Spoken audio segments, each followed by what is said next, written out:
இயேசு கிறிஸ்துவின் இனிய நாமத்தில் வாழ்த்துக்கள். இந்த நாளிலும் மார்க் எழுதின சுவிசேஷம் 11வது அதிகாரத்தை நாம் தியானிக்கப் போகிறோம்.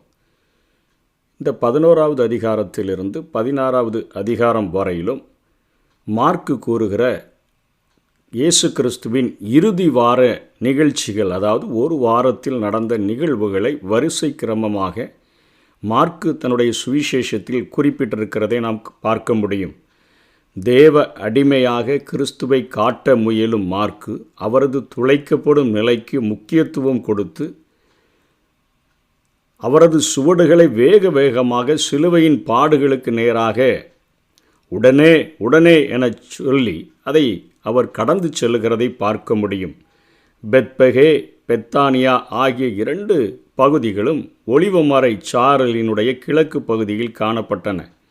எருசலேமிலிருந்து ஒலிவமலை வரை உள்ள தூரம் ஒரு ஓய்வு நாள் தூரம் என்று சொல்லப்படுகிறது. அதாவது அவர்கள் ஓய்வு நாளில் 1 மைல் தூரத்திற்கு மேலாக அவர்கள் கடந்து செல்லக்கூடாது. அப்போஸ்தலர் 1:12 பார்க்கும் பொழுது 1 மைல் தூரம், ஒரு ஓய்வு நாள் தூரம் என்று பார்க்கிறோம். இந்த ஒலிவமலையின் மேற்கு பகுதியில், அதாவது மறுபகுதியில் தான் கெத்சமனை தோட்டம் இருக்கிறது.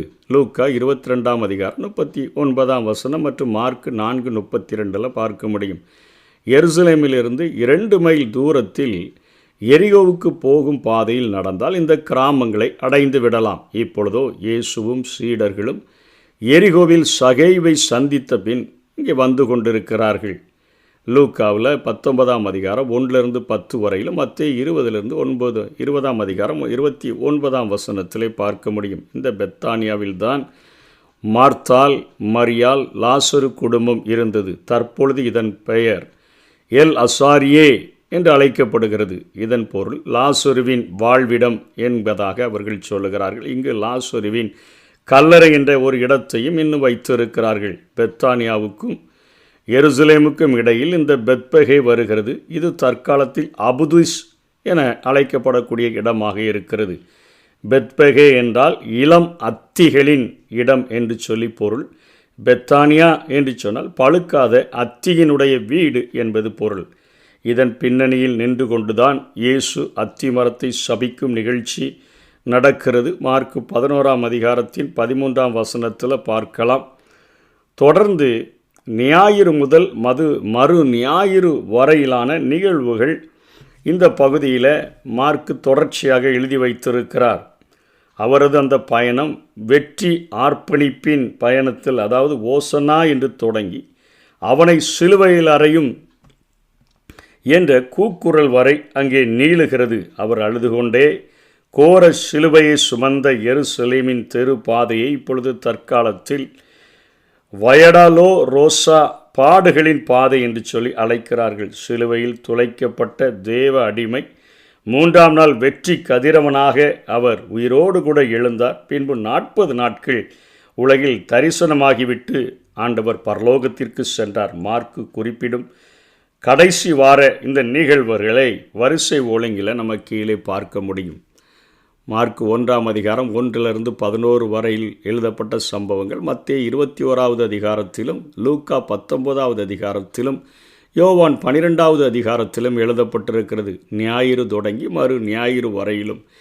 இந்த ஞாயிற்றுக்கிழமையில் எருசலேமில் ஆண்டவர் காலையில் நுழைந்து வருகிறார். சாயங்காலத்தில் அந்த ஆலயத்தெல்லாம் பார்த்துட்டு பெத்தானியாவுக்கு திரும்ப தங்குபடியாக அவர் சென்று விடுகிறார். எதிரே இருக்கிற கிராமத்துக்கு போகும்படியாக அங்கே சீஷர்களுக்கு எருசலேமில் நுழைந்த பின்பு ஆண்டவர் உத்தரவிடுகிறார். நீங்கள் போய் எதிரே இருக்கிற கிராமத்துக்கு போங்க. அங்கே ஒரு கழுதை குட்டியை 2 வழி சந்து என்று அழைக்கப்படுகிற அந்த இடத்துல கட்டி வச்சுருப்பாங்க. அங்கே போய் நீங்கள் அவிழ்க்கும்போது இதை எதற்கு அவிழ்க்கிறீங்கன்னு கேட்டால் ஆண்டவருக்கு வேண்டுமென்று சொல்லுங்கள். அதே போல் அவர்கள் அவிழ்க்கும் பொழுது அதே போல் கேட்கிறார்கள். இவர்கள் ஆண்டவருக்கு வேண்டுமென்று சொன்ன உடனே, கற்பித்தபடியே சொன்னவுடனே அவர்கள் போக விட்டு விடுகிறார்கள். இயேசுவினிடத்தில் கொண்டு வந்து திரளான வஸ்திரங்களை அந்த கழுதை குட்டியின் மேலே போட்டு அங்கே வழியிலும் வஸ்திரங்களை விற்கிறார்கள். வேறு சிலர் மரக்கிளைகளை தரித்து வழியிலே பரப்புகிறார்கள். வசனம் 9 பார்க்கிறோம். முன்னடப்பாரும் பின்னடப்பாரும் ஓசன்னா, கர்த்தரின் நாமத்தினாலே வருகிறவர் ஸ்தோத்தரிக்கப்பட்டவர், நம்முடைய பிதாவாகிய தாவீதின் ராஜ்யம் ஆசீர்வதிக்கப்படுவதாக, உன்னதத்திலே ஓசன்னா என்று சொல்லி ஒரு ஆர்ப்பரிப்புக்கோ அதோடு கூட இந்த வாரம் தொடங்குகிறது.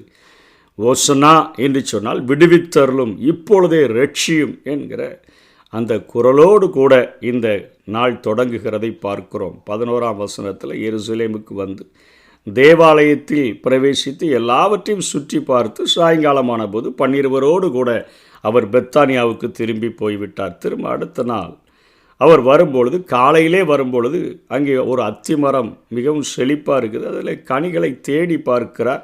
அதில் கனிகள் இல்லாததை கண்டு அந்த அத்திமரத்தில் ஒரு சில கனிகளாவது அந்த செழிப்பின் நிமித்தமாக அது அத்திமர அந்த கனிகாலமாய் இல்லாத இருந்த போதிலும் கூட இருந்திருக்க வேண்டும். அதை ஆண்டவர் பார்த்து சபித்து விட்டு திரும்ப எருசலேமுக்கு வருகிறார். அங்கே தேவாலயத்தை ஆண்டவர் அங்கே சவுக்கை உண்டு பண்ணி ஆலயத்தில் விற்கிறவர்களையும் கொள்ளுகிறவர்களையும் விரட்டி அங்கே ஆண்டவர், இது என்னுடைய பிதாவின் வீடு, இது ஜெப வீடு எனப்பட்டிருக்கிறது, இதை கல்லர் குகையாக்குகிறீர்களே என்று சொல்லி ஆண்டவர் அங்கே சுத்திகரித்து விட்டு மீண்டும் பெத்தானியாவுக்கு சாயங்காலத்திலே ஆண்டவர் திரும்புகிறதைத்தான் 12ஆம் வசனத்திலிருந்து 19ஆம் வசனம் வரையிலும் நாம் பார்க்கிறோம்.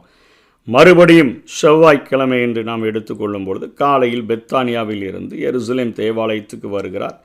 அங்கே பிரதான ஆசாரியர்கள், அதாவது வேதபாரகர்கள், மத தலைவர்களுடன் அங்கே ஒரு விவாதம் நடக்கிறதை பார்க்கிறோம். அவர்கள் ஒரு அடையாளத்தை கேட்கிறார்கள். நீர் எங்களுக்கு ஒரு அடையாளத்தை கொடுக்க வேண்டும் என்று சொல்லி அவர்கள் ஆண்டவரிடத்தில் கேட்கிறார்கள். அந்த வாக்குவாதத்தின் மத்தியில் ஆண்டவர் அவர்களிடத்தில் மறு கேள்வியை கேட்கும் பொழுது அவர்கள் பதில் சொல்ல அவர்கள் மறுத்த பொழுது ஆண்டவர் அங்கிருந்து மீண்டுமாக சாயந்தார நேரத்தில் அவர் வீட்டுக்கு வருகிறார். அடுத்த நாள் மறுநாள் காலையில் அவர்கள் அவ்வழியாய் போகும்பொழுது அந்த அத்திமரம் வேரோட பட்டு போயிருக்கிறதை அங்கே கண்டு பேதுரு சொல்லுகிறார் 21ஆம் வசனத்தில், ரபி, நீ சபித்த அத்திமரம் பட்டு போயிற்று என்றான். ஆண்டவர் அங்கே ஒரு விசுவாசத்தை குறித்த ஒரு பாடத்தை அவர்களுக்கு நடத்துகிறதை பார்க்கிறோம். 22ஆம் வசனத்திலிருந்து 26வது வசனம் வரையிலும் ஒரு அருமையான ஒரு பாடத்தை அவர்களுக்கு ஆண்டவர் நடத்துகிறார். தேவனிடத்தில் விசுவாசம் உள்ளவர்களாக இருங்கள். முதல்ல தேவனால் எல்லாம் செய்யக்கூடும், அவரால் செய்யக்கூடாத காரியம் ஒன்றுமே இல்லைன்னு சொல்லி முதல்ல விசுவாசம் தேவன் பேரில் வைக்க வேண்டும். இருதயத்தில் சந்தேகப்படாமல் விசுவாசிக்க வேண்டும். 3வது, ஜெபத்தில் எவைகளை கேட்டுக்கொள்ளுவீர்களோ அவைகளை பெற்றுக்கொள்ளுவோம் என்கிற ஒரு விசுவாசமும் நமக்கு வரணும். இருதயத்தில் சந்தேகம் இருக்கக்கூடாது. ஜெபத்தில் எதை கேட்டாலும் பெற்றுக்கொள்ளுகிறோம் என்கிற ஒரு விசுவாசம் வேணும். 4வது, பரலோகத்தில் இருக்கிற பிதா நம் தப்பிதங்களை மன்னிக்கும்படி அந்த குறையை நமக்கு மேலே யார் மேலேயாவது தாங்கள் நம்ம மேலே அவர்கள் வைத்திருந்தார்கள் என்றால் அவர்களுக்கு மன்னிக்க வேண்டும். அதாவது மற்றவர்கள் செய்த காரியங்கள் நம்ம செய்த காரியங்களில் கசப்பு வச்சுட்டு ஜெபிச்சா ஆண்டவர் கேட்கவே மாட்டார். மன்னிக்கவில்லை என்றால் உங்கள் தப்பிதங்களை மன்னியாதிருப்பார். ஆகவே நம்முடைய மனித உறவுகளை சரி செய்து ஆண்டவருடைய சன்னிதானத்தில் ஜெபிக்க வேண்டும் என்கிற பாடத்தை இங்கே இயேசு கற்றுக் கொடுக்கிறதை பார்க்கிறோம். அதனைத் தொடர்ந்து 27வது வசனத்திலிருந்து 33வது வசனம் வரையிலும் அங்கே பிரதான ஆசாரியர்கள், வேதபாரர்கள், மூப்பர்கள் எல்லாரும் ஆண்டவரிடத்தில், நீர் என்ன அதிகாரத்தில் இவைகளையெல்லாம் செய்கிறீர்? கவுக்கை உண்டு பண்ணி ஆலயத்தை சுத்திகரிக்கிறீர், பிரசங்கம் பண்ணுகிறீர், மிரட்டுகிறீர், எல்லா காரியத்தையும் செய்கிறீரே, இந்த அதிகாரத்தை உமக்கு கொடுத்தது யார் என்று சொல்லி கேட்கும் பொழுது ஆண்டவர் அவர்களிடத்தில் திரும்ப ஒரு கேள்வியை கேட்கிறார். யோவான் கொடுத்த ஸ்நானம் தேவனால் உண்டாயிற்றா அல்லது மனுஷரால் உண்டாயிற்றா என்று கேட்கும் பொழுது, மனுஷனால் உண்டாயிற்றுன்னு சொன்னால் ஜனங்கள் அவர்கள் நம்மிடத்தில் எதிர்த்து பேசுவார்கள். ஆகவே தேவனால் உண்டாயிற்று என்று சொன்னால் பின்ன ஏன் விசுவாசிக்கவில்லை என்று சொல்லி இவர் கேள்வி கேட்பார். ஆகவே அவர்கள் பொய் சொல்ல மனதாக எங்களுக்கு தெரியாது என்று சொல்லுகிறதை பார்க்கிறோம். அத்தனை சதியோடு கூட அவர்கள் பேசுகிறார்கள். ஆலயத்தினுடைய பொறுப்புகளில் இருந்த போதிலும் கூட அவர்கள் கூசாமல் தெரியாது என்கிற பொய்யை சொல்லும் பொழுது தான் அங்கே ஆண்டவர் சொல்லுகிறார், ரொம்பவும் தெளிவாக சொல்லுகிறார், நானும் இந்த அதிகாரத்தினாலே இவைகளை செய்கிறேன் என்று நான் உங்களுக்கு சொல்லேன் என்று சொல்லி அங்கே இயேசு பேசி கடந்து செல்லுகிறதை பார்க்கிறோம். இதோடு கூட இந்த அதிகாரமானது முடிவடைகிறதை நாம் பார்க்கிறோம். ஆண்டவராகிய இயேசு கிறிஸ்து இந்த அதிகாரத்தில் கடைசி வார நிகழ்வுகளிலே அங்கே ஓசன்னாவில் தொடங்குகிறது மாத்திரமல்ல, அங்கே ஆலயத்தை பார்த்து சுத்திகரித்து விட்டு தன்னுடைய பிதாவின் வீட்டை குறித்த வைராக்கியத்தை காண்பிக்கிறவராய் மாத்திரமல்ல, அங்கே கனிகாலம் இல்லாத போதிலும் கூட கனி இருக்கிறது போல நடித்து கொண்டிருந்த அத்திமரத்தை சபித்துவிட்டு ஒரு விசுவாசத்தினுடைய பாடத்தை தெளிவாக அவர்களுக்கு சொல்லிக் கொடுத்து, மீண்டுமாக பரிசேயர்கள் வேதபாரகர்கள் கேட்ட கேள்விகளுக்கு நீங்கள் இப்படி பொய் சொல்லும் பொழுது நான் எந்த அதிகாரத்தினாலே செய்தேன் என்பதை சொல்லேன் என்கிற வார்த்தைகளோடு கூட இந்த சம்பவங்கள் முடிகிறது. தேவனிடத்தில் விசுவாசமாக இருப்போம், இருதயத்தில் சந்தேகப்படாமல் கேட்போம், நம்ம ஜெபத்தில் எவைகளை கேட்கிறோமோ அவைகளை பெற்றுக்கொள்வோம் என்று விசுவாசிப்போம். மனிதர்களுடைய தப்பிதங்களை பிதா நமக்கு மன்னிப்பது போல அவர்களுக்கு மன்னிப்போம், ஆசீர்வாதங்களை பெற்றுக்கொள்வோம். கர்த்தர்தாமே நம்மை ஆசீர்வதிப்பாராக. மலை போல துன்பம் என்னை சூடும் போது அதை பனி போல உருகிட செய்பவரே. மலை போல துன்பம் என்னை சூடும் போது அதை பனி போல உருகிட செய்பவரே. கண்மணி போல் என்னை காப்பவரே. உள்ளங்கையில் பொறிந்தென்னை நினைப்பவரே. கண்மணி போல் என்னை காப்பவரே.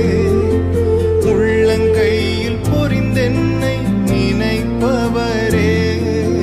நீர் போதும் என் வாழ்விலே ஏசையா, நீர் போதும் என் வாழ்விலே. நீர் போதும் என் வாழ்விலே ஏசையா, நீர் போதும் என் வாழ்விலே. தாய் போல தேற்றி தந்தை போல ஆற்றி தோள் மீது சுமந்திடும்